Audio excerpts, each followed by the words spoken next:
Hello everyone, आज हम लोग पढ़ने वाले हैं क्लास 10th की हिंदी की बुक क्षितिज की चैप्टर नंबर 5 उत्साह, और साथ में एक और कविता पढ़ेंगे अट नहीं रही है। इन दोनों कविताओं के जो कवि हैं वो है सूर्यकांत त्रिपाठी निराला जी। उनकी यहाँ पर जीवनी दी गई है, आप चाहे तो उन्हें पढ़ सकते हैं। तो चलिए इस चैप्टर को स्टार्ट करते हैं। तो सबसे पहले यहाँ लिखा है बादल गरजो, घेर घेर घोर गगन धाराधर ओ, ललित ललित काले घुंघराले बाल कल्पना कैसे पाले, विद्युत छवि उर में कवि नव जीवन वाले, वज्र छिपा नूतन कविता फिर भर दो बादल गरजो। यहाँ पर कवि ने बादल को संबोधित किया है। वो बादल का आह्वान करते हैं, यानी बादल को वो पुकारते हैं। इस कविता में कवि ये कहते हैं कि हे बादल, तुम गरजना करते हुए आओ, है ना। बादल गरजो यानी तुम, हे बादल तुम गरज गरज कर आओ, तुम उमड़ घुमड़ कर ऊंची आवाज़ करते हुए पूरे आकाश को घेरते हुए छा जाओ। यहाँ घेर घेर घोर गगन धारा धरो, यानी पूरे आकाश को घेरते हुए छा जाओ। बादल तुम तो सुंदर और घुमावदार काले रंग वाले हो। जिस तरह से बच्चों के जो बाल होते हैं वो घुंघराले होते हैं, ठीक उसी तरह से कवि कहते हैं कि तुम सुंदर और घुमावदार काले रंग वाले हो, और तुम बच्चों की विचित्र कल्पनाओं की पतवारों तथा पालों के समान लगते हो। हे नवजीवन प्रदान करने वाले बादल रूपी बादल, तुम्हारे हृदय में तो बिजली की कांति है और वज्र के समान कठोर गर्जना छिपी हुई है, कठोर गर्जन छिपी हुई है। तुम अपनी बिजली की चमक और भीषण गर्जना से जनमानस में जितने लोग हैं उनमें एक नई चेतना का संचार कर दो। कवि बादल के गरजने के आह्वान कर रहे हैं, राइट। विकल विकल उन्मन थे उन्मन, विश्व के निदाघ के सकल जन, आए अज्ञात दिशा से अनंत के घन, तप्त धरा जल से फिर शीतल कर दो बादल गरजो। यहाँ पर कवि ने बादल को नई कल्पना और नए अंकुर के लिए विनाश, विप्लव और क्रांति चेतना को संभव करने वाला बताया है। निराला जी ये कहते हैं कि सभी लोग गर्मी के वजह से बहुत ही ज़्यादा व्याकुल हो जाते थे, बहुत ही अनमने हो रहे थे, और संसार के सभी मानव समुदाय में बदलाव के परिणाम स्वरूप व्याकुलता और अनमने परिस्थितियों का वातावरण बना हुआ था। साहित्य के द्वारा ही समाज में चेतना का भाव आने का भरोसा है। कभी ना समाप्त होने, वो क्या कहते हैं कि हे बादल, कभी समाप्त ना होने वाले बादल, तुम्हारा अनजान दिशा से आगमन हुआ है। अज्ञात मतलब अनजान, तुम्हारा अनजान दिशा से आगमन हुआ है। ये धरती गर्मी से तप रही है, तुम जल बरसाओ और इसे शीतल, तुम जल बरसा कर धरती को शीतल कर दो।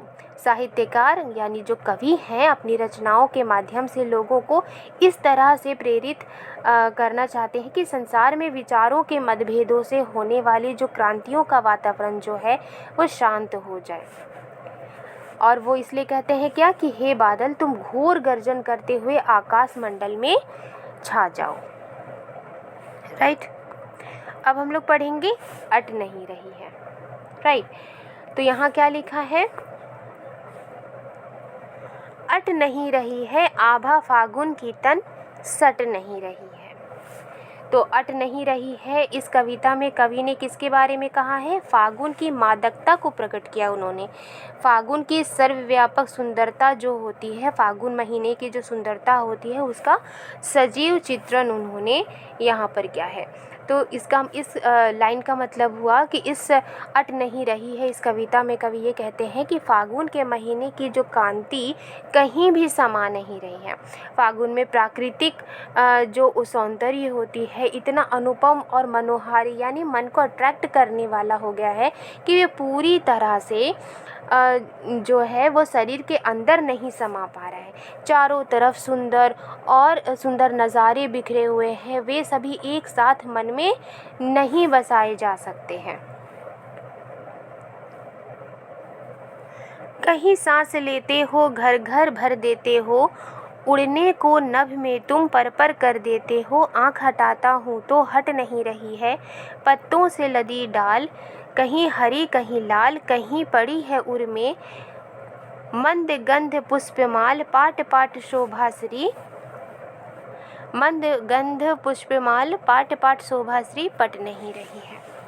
तो इस कविता में जो कवि हैं वो फागुन को कहते हैं कि हे फागुन, जहाँ कहीं भी सांसें ली जाती हैं वहीं से सुगंध आती है।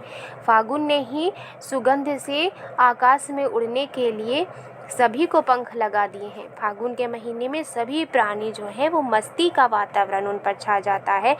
सभी प्राणियों पर मस्ती का वातावरण छा जाता है और प्रसन्नता के कारण, खुशियों की वजह से खुद को वो हल्का अनुभव करते हैं। चारों तरफ इतनी ज़्यादा खूबसूरती फैल गया है कि अगर मैं यानी कवि उससे अपनी आँखों को हटाना चाहते हैं तो भी इतने विवश हैं कि वो चाहते हुए भी अपनी आँखों को नहीं हटा पा रहे हैं।